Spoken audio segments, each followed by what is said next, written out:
ঢাকার আদাবর থানায় পোশাক কর্মী রুবেল হত্যা মামলায় গ্রেপ্তার হওয়া সাবেক জনপ্রশাসন মন্ত্রী ফরহাদ হোসেনকে রিমান্ড শেষে কারাগারে পাঠানোর নির্দেশ দিয়েছেন আদালত।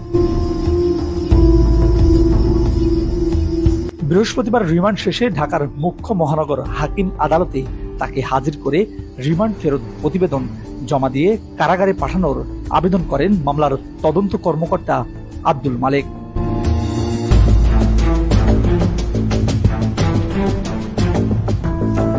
ফরহাদ হোসেনের পক্ষে তার আইনজীবী মোর্শেদ হোসেন শাহিন জামিনের জন্য আবেদন করেন।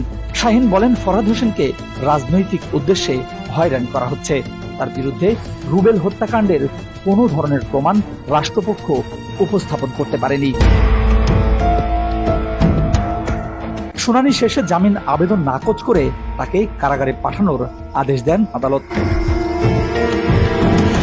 ফরহাদ হোসেনকে 14 সেপ্টেম্বর রাতে ঢাকার নিউ ইস্কাটন এলাকা থেকে র্যাব আটক করেন।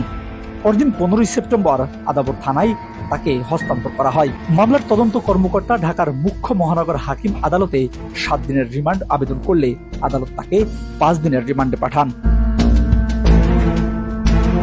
মামলার বিবরণী অনুযায়ী গত 5 আগস্ট বৈষম্য বিরোধী ছাত্র আন্দোলনের সময় আদাবর থানার রিং রোড এলাকায় রুবেল সহ কয়েকশো ছাত্র জনতা একটি প্রতিবাদী মিছিল বের করেন।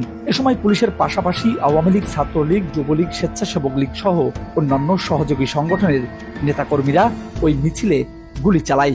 এতে রুবেল বুকে ও পিঠে গুলিবিদ্ধ হন এবং হাসপাতালে নেওয়ার পর তাকে মৃত ঘোষণা করা হয়। গত 22 আগস্ট রুবেলের বাবা রফিকুল ইসলাম বাদী হয়ে আদাবর থানায় একটি হত্যা মামলা দায়ের করেন।